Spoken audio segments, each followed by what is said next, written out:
नमस्कार, बहुत स्वागत आप सभी का। आप देख रहे हैं आपका प्रोग्राम कॉफी पर कुरुक्षेत्र व्यूज। मैं हूं सौरभ शर्मा आपके साथ। बहुत स्वागत आप सभी का। प्रोग्राम जहां बातें करते हैं बिल्कुल खुल्लम खुल्ला, कुछ आपसे छुपाते नहीं, कोई फिल्टर लगाते नहीं, सब आपको बताते हैं वो बातें जो कहीं और होती नहीं, आप सुनते हैं यहां पर।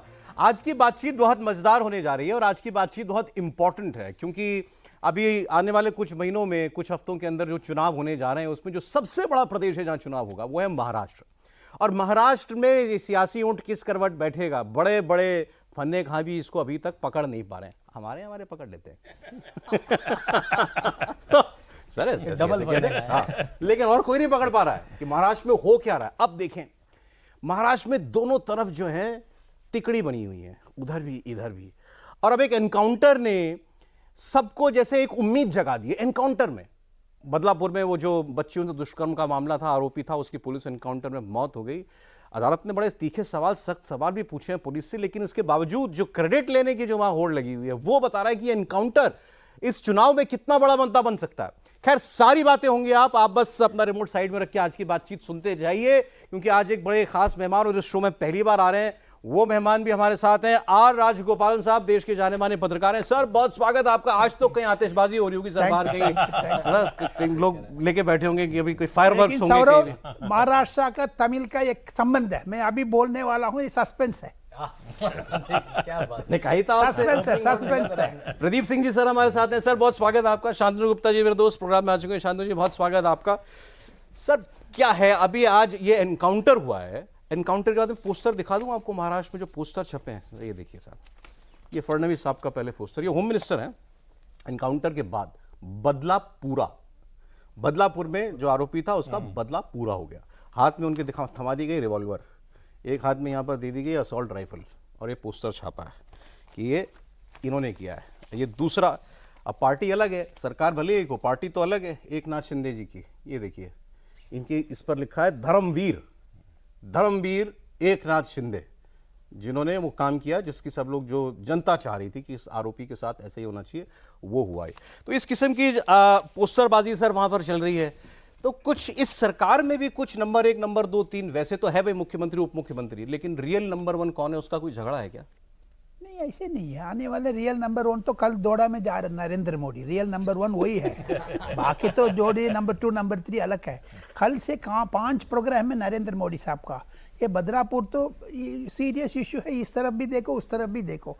लेकिन मुझे लगता है सौरभ जी, आने वाले दिन में महाराष्ट्र में, जैसे 1 हफ्ते को पहले अमित शाह साहब ने बोला है 50 साल में दबदबाव है मिस्टर शरद पवार को, उसको उठा करके जड़ से फेंक दूंगा करके, वो इम्पोर्टेंट है। उसी से बहुत 50 मतलब निकल सकते हैं। आप आधा घंटे दे दोगे 100 मतलब निकल सकते हैं, क्योंकि आने वाले दिन में शरद पवार को निशाना करेंगे। मेरा लगता है, जो 2 बड़ा जांबवान बैठे हैं इधर, लेकिन महाराष्ट्र पॉलिटिक्स में इतनी 50% मैं जानता हूं, लेकिन महाराष्ट्र पॉलिटिक्स में शरद पवार को दबदबा इस बार प्रश्न चिन्ह होगा, क्वेश्चन मार्क हो जाएगा। देखते जाइए। तो क्वेश्चन मार्क तो लेकिन लोकसभा इलेक्शन में भी था, उसमें तो ठीक ठाक निकल गए वो। नहीं, लोकसभा अलग है, विधानसभा अलग है। जो उनकी परिवर्तन आने वाले हैं वो भी देखते जाइएगा। लेकिन जो भी जीतेंगे, नरेंद्र मोदी का उंगली से चीफ मिनिस्टर बनेगा, देखते रहिएगा। मैं बता दूंगा। जैसे आने के पहले प्रदीप बाबू से मैं बात कर रहे थे, हरियाणा बदल गया है, अभी बीजेपी की तरफ जा रहे हैं सर। ऐसे महाराष्ट्र भी जानेंगे, देखते जाइए। सर क्या? अरे छोड़िएगा, अरे छोड़िए, देखते जाइए। हरियाणा बीजेपी की तरफ? हाँ जी, माइनस से 10 साल की से हो रहे हैं सर। चीफ मिनिस्टर बदल दिया सर, 50-50 हो गया है, एडवांटेज बीजेपी। हाँ, सिमिलर सिचुएशन महाराष्ट्र। अभी तो हरियाणा डिस्कस नहीं कर रहा है। आज महाराष्ट्र एक ही वोट ने हरियाणा में तय किया था, जो एससी वोट वही तय करेगा। सर, आज फिर दोनों डिस्कस करेंगे सर, हरियाणा महाराष्ट्र दोनों डिस्कस करेंगे। नहीं, महाराष्ट्र इंपॉर्टेंट है, क्योंकि अब Maharashtra will go BJP's way. Of course it will go BJP way. Of course it will go Why BJP. of course? Because of Narendra Modi. Because of Narendra Modi. Hindutva का जड़ है गुजरात को नेक्स्ट महाराष्ट्र, महाराष्ट्र का नेक्स्ट कर्नाटका। सो इस तीनों देखते जाइएगा। आने वाले दिन में बदलाव है। बदलपुर वाले तो होने तो बदलाव भी है। सेकेंड थिंग सौरभ जी, उधर तमिल कनेक्शन को मैं शुरू में बताया। हाँ, बता दीजिए सर। गवर्नर कौन है? सीपी राधाकृष्णन। झारखंड से उठा करके महाराष्ट्र क्यों भेजा नरेंद्र मोदी ने? जो राधा कृष्णन का नरेंद्र मोदी का संबंध मैं जानता हूं पिछले 50 साल से, एक नहीं है, दो नहीं है, तीन नहीं है, चार नहीं है। जिस दिन में नरेंद्र मोदी साहब मुख्यमंत्री नहीं थे, कोयम्बतूर लेकर के सीपी राधाकृष्णन ने एक बार जीता है। जैसे अडवाणी साहब का जो 1993 में पटाखा मारा, जो बॉम्ब फटी, 92 पीपल डेथ हो गया। उसको बाद सीपी राधाकृष्णन ने एक ही आदमी बीजेपी को झंडा उठाया, वो खुद एमपी बन गया था अगले साल। लेकिन नरेंद्र मोदी उनसे मैं बातचीत करते रहता हूँ कम से कम। महाराष्ट्र बिल्कुल तमिल के हाथ में है अभी। महाराष्ट्र तमिल के हाथ में।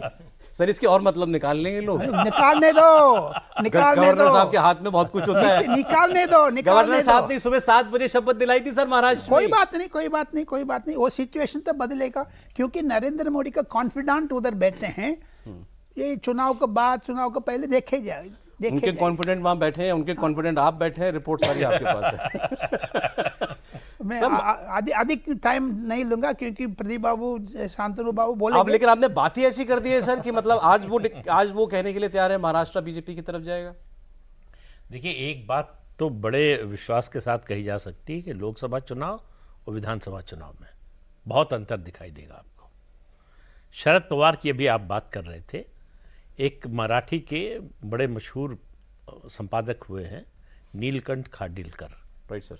वो अपने एडिटोरियल्स के लिए जाने जाते हैं कि बहुत कड़ा लिखते थे। नवाकाल अखबार था, उसके संपादक थे। तो उन्होंने एक उपमा दी थी शरद पवार को, तेल लावलेला पहलवान, मतलब जो तेल चुपड़ा पहलवान है जो किसी की पकड़ भी नहीं आता। पकड़ भी नहीं आता, टूटता जाएगा, फिसल जाता है। तो ये मिट्टी लगा पहलवान उतरा अमित शाह के रूप में। जो शरद पवार ने सरकार बनवाई उद्धव ठाकरे की, अमित शाह ने गिरवा दिए। तो वहीं रुके नहीं, पार्टी तोड़वा दी, भतीजे को अलग करवा दिया। तो देखिए, ये सब जब डेवलपमेंट इतनी तेजी से होते हैं तो उसका इंपैक्ट आने में समय लगता है। तत्काल उसका फायदा या नुकसान जो भी कहें वो नहीं होता है। उसको सीप इन करने में, नीचे जाने में समय लगता है। और वो समय मुझे लगता है कि जितने समय की जरूरत थी वो हो चुका है। शरद पवार को जो सिंपैथी मिलनी थी लोकसभा चुनाव में मिल चुकी है। उद्धव ठाकरे को कोई सिंपैथी शिवसैनिकों की नहीं मिल रही है, ये लोकसभा चुनाव ने साबित कर दिया। शिवसेना के जो कैडर है उसकी राजनीतिक विरासत एकनाथ शिंदे को मिली है, ये लोकसभा चुनाव ने स्टैब्लिश कर, ये प्रूवन है। बिल्कुल, रिजल्ट बता रहा है। ठीक है, इसमें कोई ओपिनियन की बात नहीं है कि हम कह रहे हैं या शांतनु कह रहे हैं या जो है कोई और कह रहा है, उससे कोई मतलब नहीं है। बात यह है कि रिजल्ट क्या आया।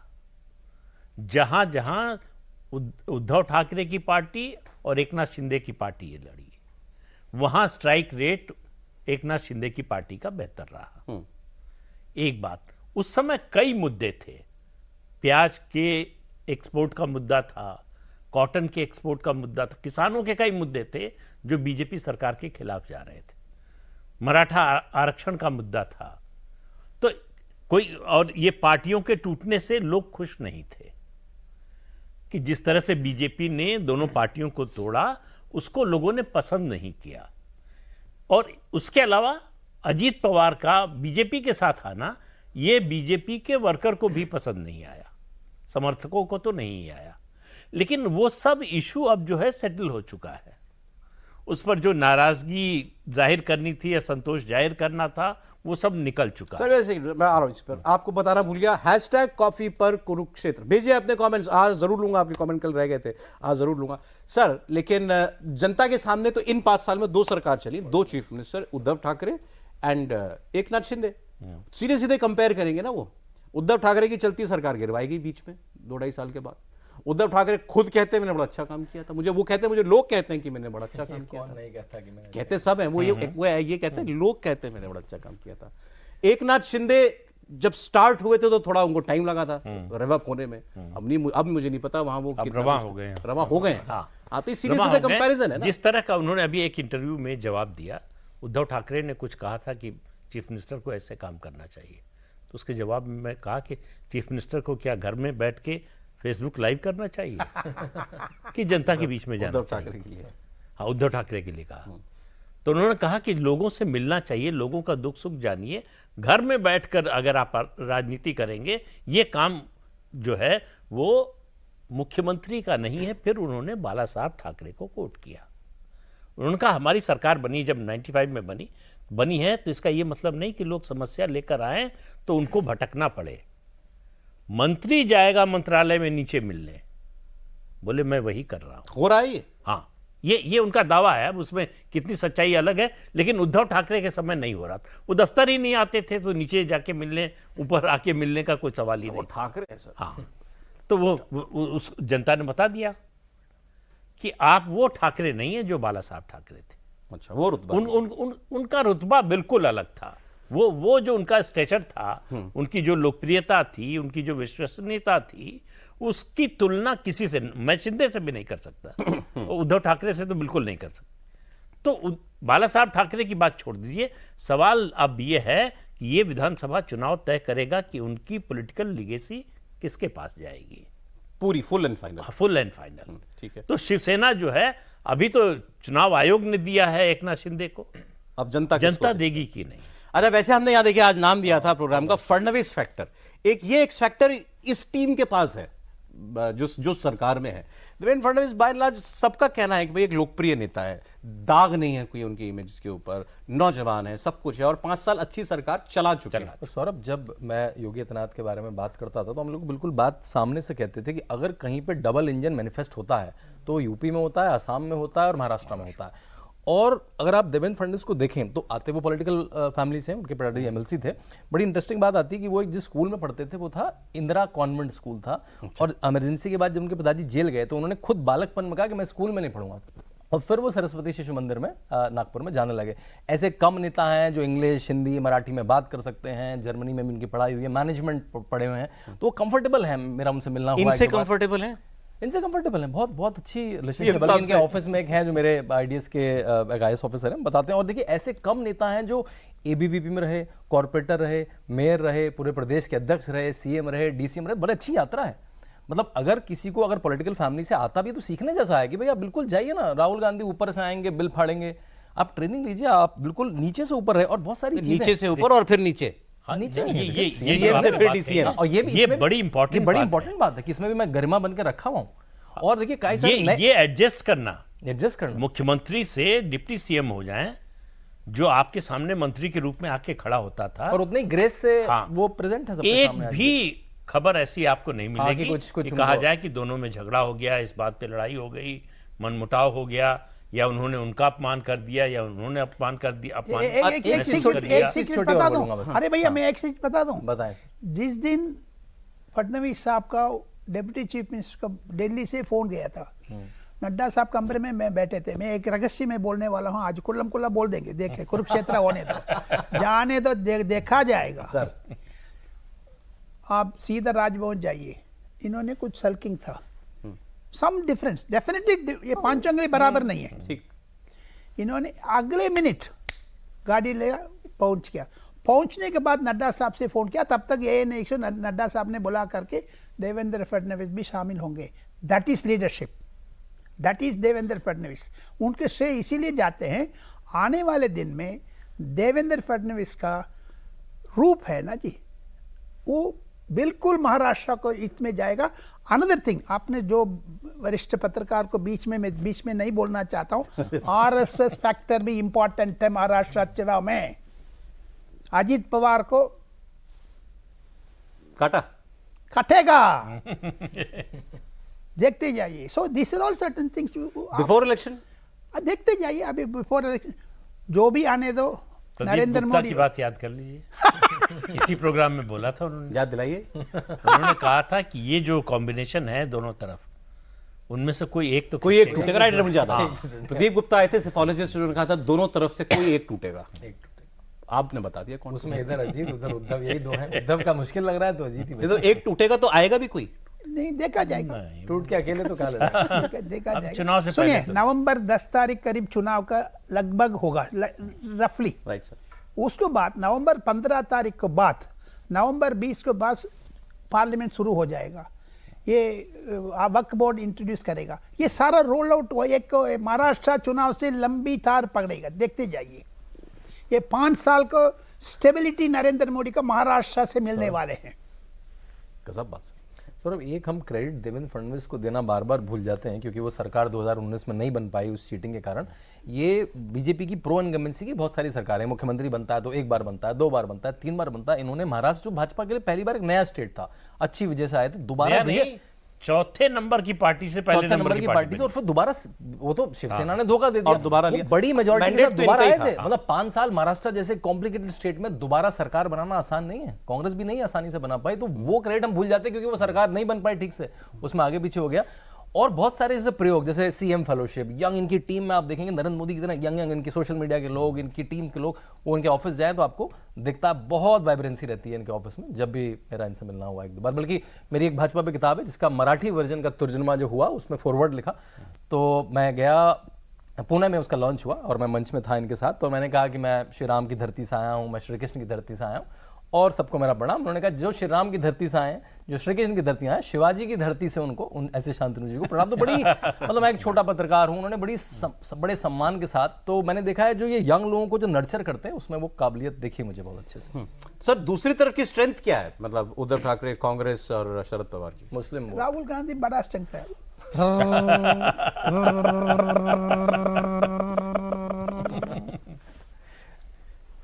स्ट्रेंथ की पर सीरियसली भाषा बदल दी। सीरियसली में बोल रहे, सीरियसली में बोल रहे।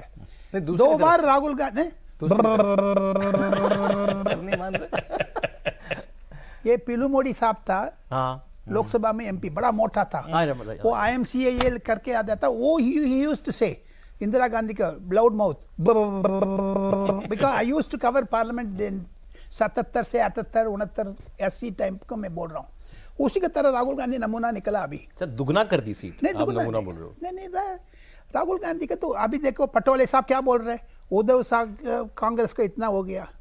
राहुल गांधी का फंक्शन में वो नहीं आया उद्धव ठाकरे दूसरा सीक्रेट लाइन रखा, रैक्स लाइन। किसके साथ? नवंबर 10 तारीख पता लगेगा। उस कमरे में भी तो आप गए होंगे ना? सारी बातें नहीं बताएंगे। नहीं, सचमुच बैकग्राउंड वर्क बहुत चल रहा है। उद्धव ठाकरे वापस आएंगे सर एनडीए में? एनडीए में नहीं आएगा, नहीं, कांग्रेस को काटेगा, राहुल गांधी को काटेगा। बनती नहीं उनकी आपस में? बनती नहीं बनती अलग है, काटेगा, राहुल गांधी को काटेगा क्योंकि उतना नफरत है उसके ऊपर। नहीं, वो ये पूछ रहा हूँ, उद्धव ठाकरे को राहुल गांधी से नफरत है? उद्धव राहुल गांधी से दोनों को बराबर है नफरत, ये बिकॉज एक संजय राउत बहुत है राहुल गांधी का बड़ा भैया बोलने में।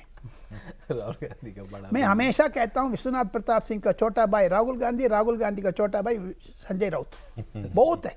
ये तीनों रहेगा, फडणवीस जीतेगा, शिंदे जीतेगा, नरेंद्र मोदी का 5 साल चलेगा। तो चीफ मिनिस्टर कौन बनेगा? शिंदे और depends upon the number. BJP का नंबर, देवेंद्र फडणवीस, बीजेपी का नंबर अधिक होगा, देवेंद्र फडणवीस पक्का आएगा। बीजेपी अफोर्ड ही नहीं कर सकती महाराष्ट्र में अपना चीफ मिनिस्टर ना होना, ये एक मजबूरी का जो है अरेंजमेंट था। और वो शिंदे जी को भी समझ क्योंकि में आता है। वो सरकार लेके आए थे एकनाथ शिंदे, शिंदे शिंदे ना आते तो सरकार नहीं आपको, सही बात है। तो इसलिए इतना जो बड़ा है स्टेट। वो कोई बीजेपी ने एहसान नहीं किया उनके ऊपर, वो बीजेपी के लिए बहुत बड़ी राहत लेकर आए कि उस सरकार से मुक्ति दिलाई और सरकार बनवाई। चंद्रशेखर की मुस्लिम वोट कितना है महाराष्ट्र में? हाँ सर प्लीज बोलिए। तो इसलिए जो है एकनाथ शिंदे को अंडर एस्टिमेट नहीं करना चाहिए जो उद्धव ठाकरे ने किया। और एकनाथ शिंदे को यह बात समझ में आ गई है कि उनका और देवेंद्र फडणवीस का ठीक चलेगा तो महाराष्ट्र ठीक चलेगा, ये अलायंस ठीक चलेगा और लंबा चलेगा। मतलब इन दोनों में से कोई शॉर्ट टर्म का गेम नहीं खेल रहा है। देवेंद्र फडणवीस को अगर दोबारा यही करने के लिए कहा जाएगा जीत की स्थिति में, फिर भी जो पार्टी कहेगी करेंगे, ऐसा आपको भी लगता है? देखिए, वो जो पार्टी कहेगी वो करेंगे, लेकिन अगर पार्टी ऐसा करेगी तो पार्टी का नुकसान होगा। कैडर इस बात से खुश नहीं हुआ कि देवेंद्र फडणवीस को डिप्टी सीएम बना दिया गया। तो देवेंद्र फडणवीस कोई विद्रोह कर देंगे ऐसा नहीं कह रहे हैं, लेकिन पार्टी कैडर में बहुत बड़ी निराशा होगी अगर ऐसा पार्टी फैसला करती है। उस समय भी जब किया गया वो बयान दे चुके थे कि मैं इस सरकार में शामिल नहीं होऊंगा, हाँ बोल दिया था ना, बाहर से इसका मार्गदर्शन करूंगा। और 10 मिनट 20 मिनट आधे घंटे के बाद जो है शपथ ले तो रहे बता दिया उन्होंने, उनके सामने फोन गया, 1 मिनट में यूज भी। ये नहीं को बैठ दिया वो, that is important. Second thing, एक आदमी बहुत महाराष्ट्र पॉलिटिक्स में आपने देवेंद्र फडणवीस को पीछे, एकनाथ शिंदे के पीछे एक बहुत इंपॉर्टेंट पर्सन है, वो चीफ मिनिस्टर है। मैं आपको ऊपर छोड़ दूंगा वो कौन हेल्प करेगा फडणवीस का, शिंदे का। चीफ मिनिस्टर है कोई? Assam chief minister, you can't ignore him. उनका क्या रोल है सर? एकनाथ शिंदे का क्या रोल है? क्यों असम गए थे? नहीं, वो तो हो गया एपिसोड ऊपर, अब नए इलेक्शन में क्या रोल है? उनको भी दबदबाव है, वो छोटा अमित शाह माना जाता है। अरे आप नुकसान कर देंगे, फायदा नहीं करेंगे। लेकिन उनकी बिग रोल देखते जाइएगा। महाराष्ट्र इलेक्शन में हेमंत बिस्वा शर्मा का है कोई game? Before election, after election, before भी है। जो ऑब्जर्वर अभी भेजा है ना जी दिल्ली से, मैनेजमेंट चुनाव में, वोट पे नहीं। एक मैनेजर की जरूरत हर पार्टी को होती है। कांग्रेस पार्टी के पास जो है वो लंबे समय तक अहमद पटेल थे। बहुत सी चीजें नेता नहीं मैनेज करता, कर भी नहीं सकता, करना भी नहीं चाहिए। उसके लिए कोई एक ऐसा व्यक्ति चाहिए जो इस तरह की चीजों को मैनेज कर सके। अहमद पटेल थे। एक समय बीजेपी के पास प्रमोद महाजन थे। फिर इस तरह के मैनेजमेंट, थोड़ा अलग तरह का अरुण जेटली थे, पॉलिटिकल मैनेजमेंट। बीजेपी के पास मैनेजर्स की कमी कहाँ? अमित शाह जी के होते हैं। बिल्कुल नहीं है। तो इसलिए जो हर काम अमित शाह जी करने नहीं है, अब उनका स्टेचर बहुत बड़ा हो गया। सही बात है। तो उनको कोई एक आदमी चाहिए, Go to man। हाँ, जो उनके कहने पर जो वो चाहते हैं उस तरह से उस बात को कन्वे कर सके। देखिए, असली बात ये होती है कि आपने हमसे कुछ कहा कि जो है शांतनु से कुछ कह दीजिए, और हमने जो जाके कहा वो उसका ठीक उल्टा हुआ या गलत हुआ, तो क्या होगा? सुनिए, ये सौरभ जी ने कहा। प्रदीप बाबू गुस्सा नहीं करना। ममता बनर्जी का जगदीप धनखड़ का जो रिश्तेदारी था, किसने मनाया? हेमंत बिस्वा शर्मा ने। उनकी वाइस प्रेसिडेंट तक पहुंचाया। कितना एमएलए एकनाथ शिंदे के साथ था, प्लेन अरेंज किया, गया था, बस अरेंज किया, एकदम कोऑर्डिनेशन बेस्ट। यही तो मैनेजमेंट का बोल रहे प्रदीप बाबू, वो ठीक है। ताज साहब ने बहुत कुछ बता दिया सर। ज्यादा ही बता दिया। लेकिन इतना कहने के बावजूद भी कांग्रेस, उद्धव ठाकरे नहीं उठेगा उधर, देखते जाइए। सर मुस्लिम वोट है उनके पास? नहीं। अभी इसी नहीं था उनके इसी पास। बता रहा हूं, हमेशा था, लेकिन ये पहला इलेक्शन 2024 का हुआ जिसमें बीजेपी के नेताओं ने बोला वोट जिहाद से हमारे। नहीं, मैं तो मानता हूं वो गलत बयान था। मतलब वो तो तब सही होता जब आपको मुस्लिम वोट कभी मिलता रहा होता, कि भाई हमको मिलता था, कभी नहीं कम ही मिलता था, लेकिन मिलता था। इस बार नहीं मिला, ये इस रणनीति की वजह से कभी नहीं मिला आपको, और कभी मिलेगा भी नहीं। अब इस समय देखिए ना कैसा माहौल बनाया जा रहा है। वो संत जी, जो संत हैं उनके बयान के उस बिल्कुल पर। करें। मुस्लिम वो यूपी की तरह या बिहार की तरह निर्णायक तो नहीं है। 12% करीब वोट है। 4-5 जिले हैं जहां वो 15-16, केवल 4 या 5 जिले हैं। सीटें मिला लें तो वो 40-50 बढ़ती हैं। वो यूपी बिहार की तरह मत देखिए, है मुस्लिम वोट। तभी एक ओवैसी की पार्टी लड़ती है, कुछ सीटें जीत जाती है कभी, लेकिन वो इतना निर्णायक नहीं है जैसा वो यूपी बिहार में होता। अरे कुछ सवाल है सर, मैं पूछ लूं जरा। धर्मेश उपाध्याय जी पूछ रहे हैं प्रदीप जी से, जरा आपका नाम लेके सवाल आया, क्या पुलिस के एनकाउंटर पर सवाल उठाना जरूरी है या सिर्फ राजनीति जरूरी है? मतलब एनकाउंटर पर सवाल उठे ना उठे? नहीं, एनकाउंटर पर सवाल उठाने में कोई गलती नहीं है, लेकिन पूरी सच्चाई समझने के बाद। एनकाउंटर के लिए ये कानून बना हुआ है, स्टैंडर्ड प्रोसीजर है कि कोई भी एनकाउंटर होगा, उसमें सवाल आपके उठाने ना उठाने से फर्क नहीं पड़ता। मजिस्ट्रेट की जांच होगी ही होगी। ह्यूमन राइट कमीशन की अगर मजिस्ट्रेट की जांच हुए बिना कोई एनकाउंटर की रिपोर्ट फाइनल हो ही नहीं सकती। वैसे इसका फायदा मिलेगा इस सरकार को? इसका देखिए, सवाल होता है कि आप विक्टिम के साथ खड़े हैं या जो जिसने अपराध किया उसके साथ। तो आप महाराष्ट्र के बदलापुर से शुरू कीजिए और कन्नौज और अयोध्या तक पहुंच जाइए। हर जगह आपको एक पक्ष जो है वो विक्टिम के खिलाफ खड़ा दिखाई देता है। कोई इनमें से, कन्नौज का मामला हो या अयोध्या का मामला हो, कोई वहां दूसरी पार्टी का नेता, विपक्ष का नेता कोई गया क्या मिलने विक्टिम से? कोई सहानुभूति वही जताई, सेम सेंटिमेंट यहाँ काम कर रहा है। सेम सेंटीमेंट यहाँ काम कर रहा है। निरंजन स्वरूप पूछ रहे हैं क्या बीजेपी को मजबूत होने के लिए अजीत पवार से छुटकारा पा लेना चाहिए? सर ने तो बता दिया कि होने वाला है। नहीं वो सर और लंबे समय है, आने वाले दिन में और भी दिखाएगा। अजीत पवार साहब का सर है क्या, मतलब what does he want really? मैं एक चीज दूसरा बोल दूं, पालकाड में पिछले महीने 3 दिन का आरएसएस का नड्डा साहब का मीटिंग हुआ था, पलक्कड़ में, right? उसमें ये डिसीजन हुआ है अजीत पवार को ठीक टाइम पर हम लेंगे छोड़ेंगे, लेंगे नहीं छोड़ेंगे, this is all certain things. RSS बिल्कुल नफरत में है मिस्टर अजीत पवार को, साथ ये कुल्ला बोलना चाहिए। जो भी है, मोहन भागवत भी महाराष्ट्रियन है, शिंदे भी है, ये भी है, लेकिन अजीत पवार को कुछ प्लस माइनस पॉइंट्स है। ये नरेंद्र मोदी साहब भी समझ रहे, अमित शाह साहब भी समझ रहे, नड्डा साहब भी समझ, सब लोग समझ रहे, लेकिन हाउ टू हैंडल हिम जरूरत के हिसाब से ट्रीट करेंगे। देखेंगे। पुराना जामे पर मैंने छोटा रेडियो था, वॉल्यूम बढ़ाना है, वॉल्यूम छोटा। क्यों हंस रहे भाई, क्यों हंस रहे? सॉलिड एनालॉजी है। क्यों हंस रहे? ये गलत बात है। एनालॉजी अच्छी है। अच्छा ठीक है, अच्छा उदाहरण ठीक है, हाँ ठीक है। Lovely analogy. अजीत पवार साहब के साथ वो होने जा रहा है, राइट? वो तो ठीक है, नेचुरल अलायंस तो नहीं है ना, सबको पता है वो नेचुरल अलायंस तो कहीं से भी नहीं है। वो तो कुछ utility नहीं, alliance है। वो कुछ लेकर के आते हैं टेबल पर इस अलायंस के लिए या नहीं, या बैगेज है, या वो कुछ कंट्रीब्यूट करते हैं? नहीं, देखिए वो बैगेज है, इसमें कोई दो राय नहीं, लेकिन कुछ तो लेकर आए। शरद पवार का जो ऑरा बना हुआ था इनविंसिबिलिटी का, कम से कम एनसीपी में, उसको तोड़ दिया। परिवार नहीं बढ़ सकता, बढ़ गया। अब अजीत पवार के बारे में ये बना हुआ था उनका ऑरा जो है कि संगठन तो वही चलाते हैं, शरद पवार तो ऊपर हैं, बहुत समय से छोड़ दिया है, तो संगठन में वही होगा जो अजीत पवार चाहेंगे। तो लोकसभा चुनाव ने तो बताया कि ऐसा नहीं है। सर एक सवाल और है, धर्मेंद्र भट्ट पूछ रहे हैं मौका आया तो क्या शिंदे आसानी से फडणवीस के लिए कुर्सी छोड़ सकते हैं? हम इस बात हम लोग अभी कर रहे थे सर।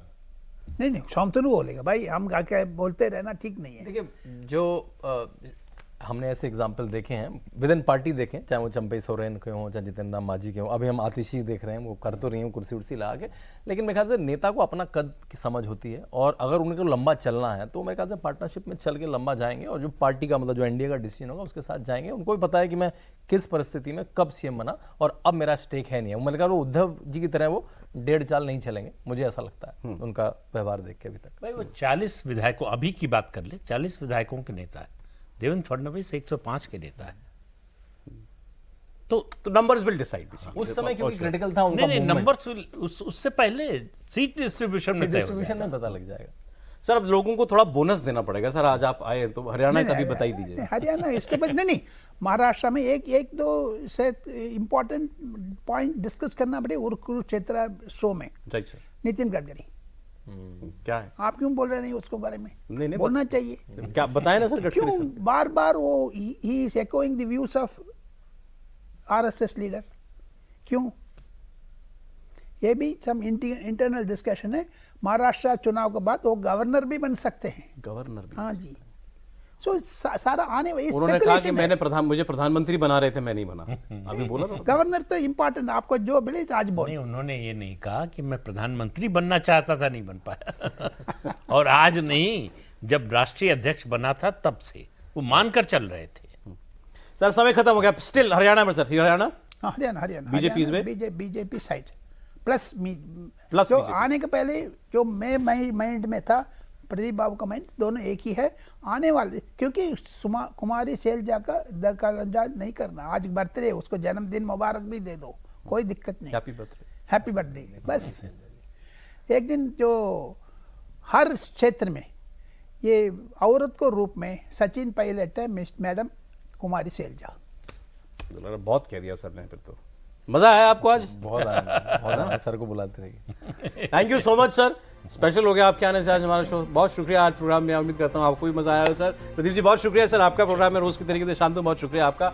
महाराष्ट्र की पॉलिटिक्स, कुछ हरियाणा की पॉलिटिक्स आपने समझ ली। महाराष्ट्र में कौन है पर्दे के पीछे, मैनेजर कौन है, कैसी हवा बह रही है, इनकाउंटर का नुकसान फायदा किसको क्या होगा, सब कुछ आपने आज देखा उसी अंदाज में जिसके लिए आपका ये प्रोग्राम जाना जाता है, खुल्लम खुल्ला।